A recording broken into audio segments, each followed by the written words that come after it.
السلام علیکم جی، کتاب زندگی میں خوش آمدید۔ میں ہوں Ali Ammar Yasir. East India company کے ہندوستان پر قبضے کی داستان میں ایسے بے شمار کردار ہمارے سامنے آتے ہیں جو کہ ایک ہی جنگ کے بعد انگریزوں کے سامنے ڈھیر ہو گئے اور اپنی باقی ساری زندگی وہ انگریزوں کے زیر سایہ ہی گزارتے رہے۔ لیکن اسی داستان میں کئی ایسے روشن ستارے، کئی ایسے درخشاں نام ہمیں نظر آتے ہیں جن کی شجاعت اور دلیری آج بھی ضرب المثل ہے۔ یہ وہ لوگ ہیں جنہوں نے نہایت ہی جواں مردی سے اور نہایت ہی دلیری سے انگریز سامراج کا مقابلہ کیا۔ میں آج ایسے ہی ایک کردار کی بات کروں گا جس کو کہ ہندوستان اور پاکستان دونوں ملکوں میں بڑی قدر کی نگاہ سے دیکھا جاتا ہے۔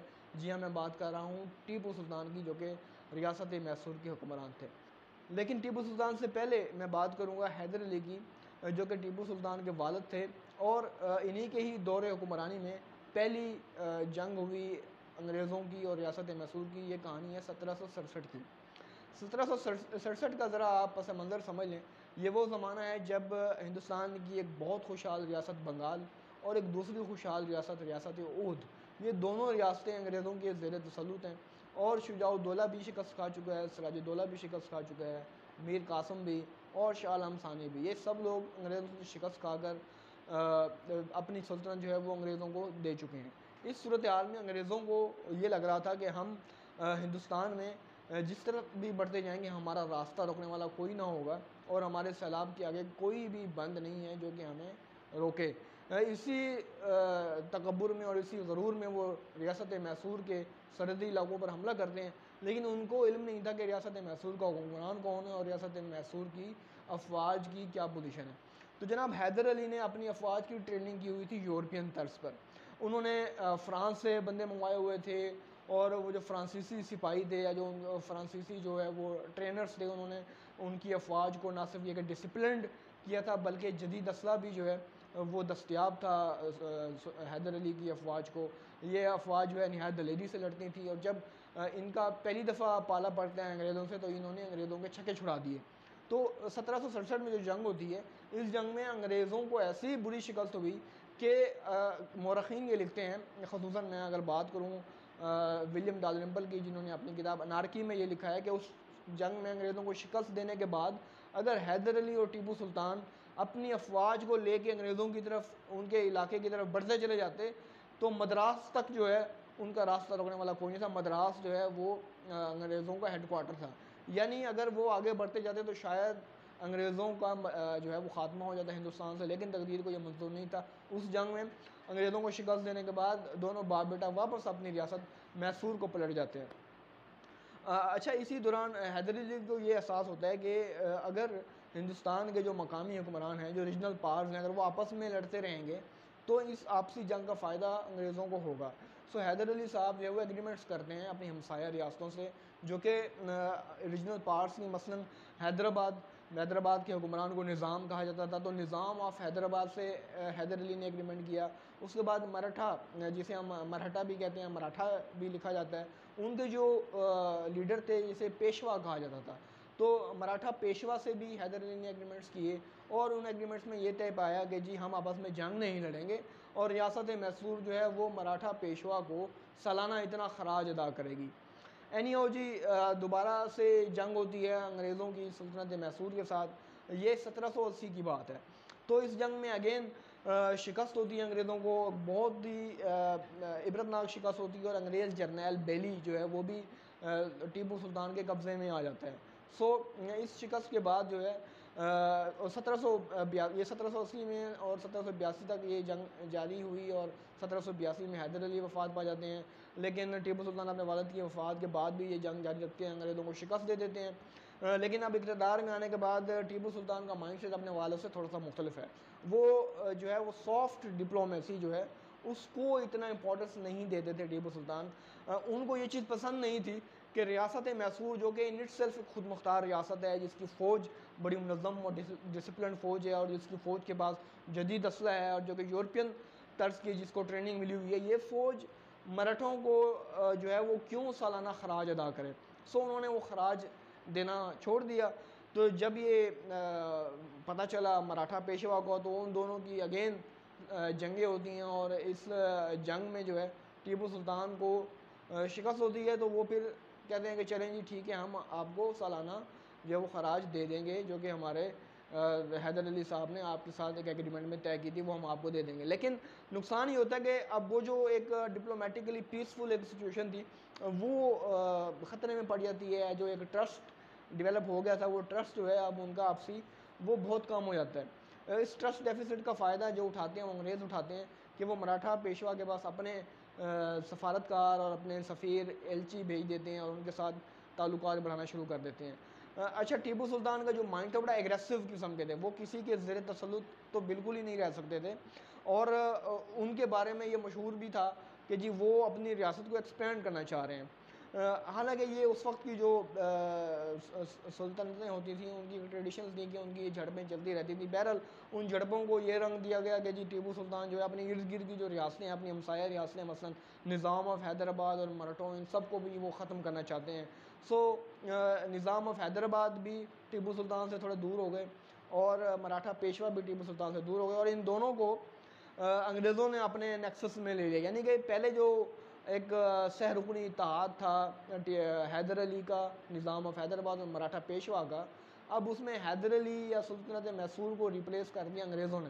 یہ تین ریاستیں اکٹھی ہو گئیں اور ٹیپو سلطان اکیلے رہ گئے. بٹ اینی ہاؤ وہ جو ہے انہوں نے اکیلے ہی رہنے کو ترجیح دی، بجائے اس کے کہ وہ اس پریشر میں آ کر انگریزوں کے سامنے سر تسلیم خم کر رہے ہیں. اگین جنگ ہوتی ہے 1790 میں، جب ٹیپو سلطان نے حملہ کیا ایک اپنی ہمسایہ ریاست جسے کہ ٹریونکور کی ریاست کہتے ہیں.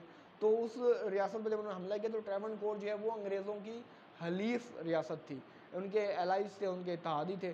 تو اپنے اتحادیوں کو بچانے کے لیے ایسٹ انڈیا کمپنی جو ہے وہ آتی ہے اور اٹیک کرتی ہے، ٹیپو سلطان کے ساتھ جنگ لڑی جاتی ہے، اور اس جنگ میں وہ مراٹھوں کو بھی اور نظام آف حیدرآباد کو بھی ساتھ لے کے آتے ہیں، کیونکہ اب یہ تینوں اکٹھے ہوتے ہیں اور ٹیپو سلطان اکیلے ہوتے ہیں. رزلٹ یہ نکلتا ہے کہ جی ٹیپو سلطان اپنی آدھی سلطنت سے ہاتھ دھو بیٹھتے ہیں اور ان پر ایک بہت بڑا جرمانہ عائد کر دیا جاتا ہے انگریزوں کی طرف سے کہ جی آپ ہمیں اتنا جرمانہ دیں گے تو پھر ہم واپس جائیں گے، نہیں تو ہم آپ کی بقیہ ماندہ سلطنت ہے اس کو بھی ہم ختم کر دیں گے. تو ٹیپو سلطان نے کہا کہ جی ٹھیک ہے، میں آپ کو وہ پیمنٹ دے دوں گا، کیونکہ اس وقت کی صورتحال ایسی تھی کہ جنگ کو کنٹینیو نہیں رکھا جا سکتا تھا.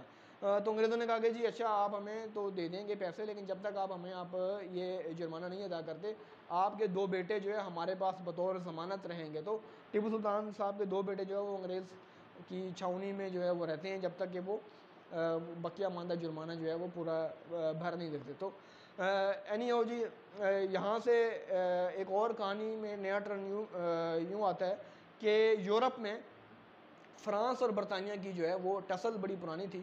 تو وہ ٹسل جو ہے اب سنگین صورت اختیار کر چکی ہے. وہاں پر نپولین جو کہ فرانس کا حکمران تھا وہ اٹیک کر دیتا ہے بقیہ جو اس کے ہمسایہ ممالک میں برطانیہ بھی شامل ہے. تو یورپ میں ایک اور جنگ چھڑ جاتی ہے نپولین اور برطانیہ کے، فرانس اور برطانیہ کے درمیان. تو یہ جنگ یورپ سے شروع ہوئی اور باقی ماندہ دنیا میں بھی جہاں جہاں فرانسیسی اور برطانوی تھے ان کے درمیان بھی یہ جنگ شروع ہو گئی. مثلا یہ جنگ افریقہ میں بھی پھیل گئی، اور یہ جنگ جو ہے وہ امریکہ جو ہے وہاں پہ بھی اس وقت، کیونکہ ابھی امریکہ تازہ تازہ آزاد ہوا تھا، تو وہاں پر بھی یہ جنگ چھڑ گئی. اور پھر یہ جنگ اس کے بارے میں خدشہ پیدا ہوا کہ یہ ہندوستان میں بھی یہ جنگ چھڑ جائے، کیونکہ ہندوستان میں بھی فرانسیسی کافی بڑی تعداد میں موجود تھے. جیسا کہ میں نے آپ کو بتایا کہ حیدر علی نے بھی جو اپنی افواج کی جو ٹریننگ کی تھی وہ فرینچ ٹرینرز سے کروائی تھی، فرانسیسی سپاہیوں نے اور ان کے جو فوجی افسران نے جو ہے وہ حیدر علی کی سلطنت میسور کی جو افواج تھی ان کی ٹریننگ کی تھی. تو یہاں پر بھی فرانسیسی بڑی تعداد میں تھے. تو یہاں پر ایسٹ انڈیا کمپنی کا جو گورنر تھا اس کو ریپلیس کر دیا جاتا ہے لارڈ ویلسلے سے. لارڈ ویلسلے کو جب بھیجا گیا ہندوستان میں ایسٹ انڈیا کمپنی کے گورنر بنا کے، تو اسے یہ خصوصی ٹاسک دیا گیا کہ جی آپ نے انڈیا میں جا کے یہ دیکھنا ہے کہ وہاں پر کہاں کہاں فرانسیسی ہیں اور کون کون سی ریاستیں فرانس کے لیے بڑا نرم گوشہ رکھ دی ہیں، اور آپ نے ان کو ایلیمینیٹ کرنا ہے. اس سے پہلے کہ یہاں پہ ہندوستان میں جنگ ہو، آپ نے فرانسیسیوں کو ادھر سے ویسے ہی ختم کر دینا ہے. اب سلطنت میسور کے یعنی ٹیپو سلطان کے نپولین کے ساتھ بڑے اچھے تعلقات تھے اور آپس میں ان کی خط و کتابت بھی تھی، اور ٹیپو سلطان نے جو ہے نپولین کو کہا تھا کہ جی آپ میری ہیلپ کریں تاکہ میں ہندوستان سے انگریزوں کو بھگا دوں، مار دوں. اور اس کے علاوہ ان کی فوج کے جو جرنیل تھے وہ کافی سارے تھے جو کہ فرانس سے جن کا تعلق تھا. سلطنت میسور میں باقاعدہ فرانس کے قومی دن پر جھنڈا بھی لہرایا جاتا تھا. یعنی یہ ایک بہت ہی قریبی تعلقات ہیں فرانس کے ساتھ. لارڈ ویلسلے نے آگے دیکھا کہ ایک ہی ادھر ہندوستان میں شیر ہے جو کہ انگریز کے لیے خطرے کا باعث بن سکتا ہے, اور سونے پہ سہاگا یہ کہ اسی ٹیپو سلطان کا فرانس کے ساتھ بھی بڑا کلوز تعلق ہے. تو اس نے کہا جی اس کو تو میں نے ایلیمینیٹ کرنا ہی کرنا ہے. تو ویلسلے نے بڑی پلاننگ سے اپنے منصوبے پہ عمل کرنا شروع کیا. اس نے یہ سب سے پہلے تو یہ کیا کہ ٹیپو سلطان کے خلاف اس نے پروپیگنڈا شروع کر دیا کہ جی یہ تو بڑا ایک وحشی مسلمان ہے, یہ جہاد پہ بلیو کرتا ہے اور اس کا مشن ہے کہ یہ تو ہندوؤں کو ختم کر دے گا اور یہ عیسائیوں کو بھی ختم کر دے گا, ہندوؤں کو بھی مار دے گا. سیکنڈلی اس نے یہ پروپیگنڈا کیا کہ جی ٹیپو سلطان تو اپنی ہمسایہ ریاستوں پہ بھی قبضہ کرنا چاہتا ہے, ٹھیک ہے, اس کے تو تعلقات ہی نہیں ٹھیک اپنی ہمسایہ ریاستوں سے, تو ہندوؤں پہ بھی یہ بڑا, اپنی ریاست کے جو ہندو ہیں ان پہ بڑا یہ ظلم کر رہا ہے. اس نے پوری ایک پروپیگنڈا مشینری کے ذریعے ٹیپو سلطان کے خلاف پروپیگنڈا شروع کر دیا. یعنی کہ یہ جو پروپیگنڈا چلا آ رہا ہے یہ صدیوں پرانا پروپیگنڈا ہے جو کہ ریاستیں ایک دوسرے کے خلاف کرواتی ہیں.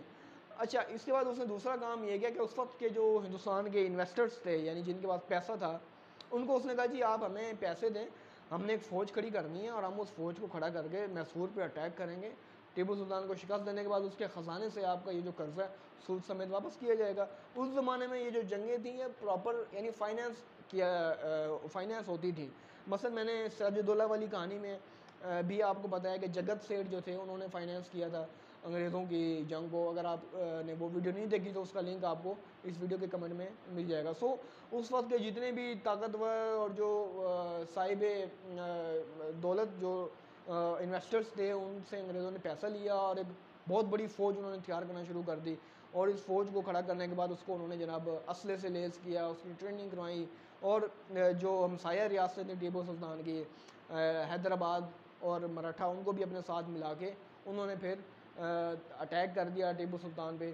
اور جب اتنی بڑی فوج کا سامنا کرنا پڑا ٹیپو سلطان کو تو ان کے پاس دو ہی آپشن تھے.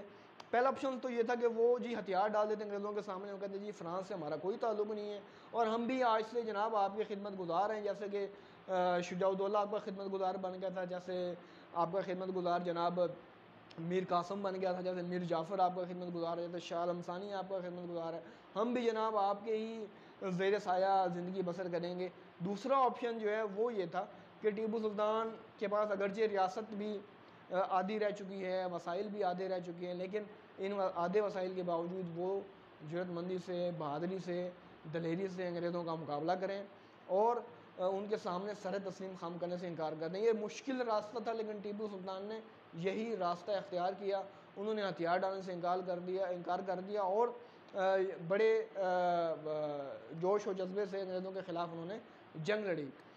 جنگ میں شکست تو ہونی تھی, سب کو نظر آ رہا تھا, لیکن اس شکست کی ایک خاص بات یہ تھی کہ جب ٹیپو سلطان کا یہ میں اب اس آخری دن پہ آ گیا ہوں, جنگ کے آخری دن پہ, تو ٹیپو سلطان صاحب ناشتہ کر رہے تھے اور دشمن افواج جو ہیں وہ سرنگا پٹنم جو کہ ان کا ایک دارالحکومت تھا اس کے قلعے کے اوپر بمباری کر رہی تھی. تو انہوں نے اس قلعے کی ایک دیوار میں انہوں نے شگاف پیدا کر لیا, ایک سوراخ ہو گیا جدھر سے دشمن کی یہ فوجیں قلعے کے اندر داخل ہونا شروع ہو گئی. تو ٹیپو صاحب کو جب خبر ملتی ہے تو وہ فوراً اپنے جو ان کے ذاتی محافظوں کا جو دستہ تھا اس کے ساتھ فوراً اسی موقع پہ جاتے ہیں جہاں سے دشمن کی فوج اندر داخل ہو رہی ہے. ٹیپو سلطان کے جو مصاحبین تھے, جو ان کے دوست ان کے ساتھ تھے, انہوں نے ان کو مشورہ دیا کہ سلطان آپ جو ہے ایسا کریں, خزانے سے پیسے لیں, خزانہ اٹھائیں اور اپنے اہل و عیال کے ساتھ یہاں سے بھاگ جائیں, کیونکہ جنگ اب ہم ہار چکے ہیں, دشمن کی فوج ہمارے قلعے میں داخل ہو چکی ہے, اب ہم جنگ نہیں جیت سکتے.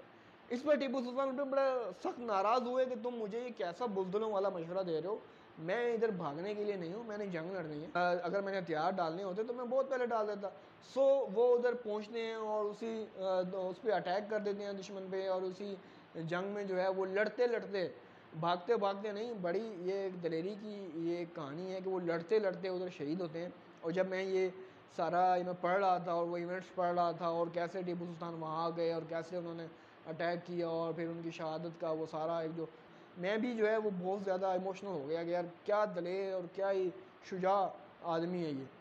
سو وہاں پر ٹیپو سلطان صاحب جو ہے وہ شہید ہو جاتے ہیں, ان پہ حملہ ہوتا ہے, ان کے ساتھ مختصر سپاہی ہوتے ہیں, تو وہ پھر شہید ہو جاتے ہیں ادھر، لیکن زخمی ہونے کے باوجود بھی، شہادت کے بالکل قریب بھی وہ تلوار چلاتے رہے، وہ آخری دم تک انہوں نے ہتھیار نہیں ڈالے۔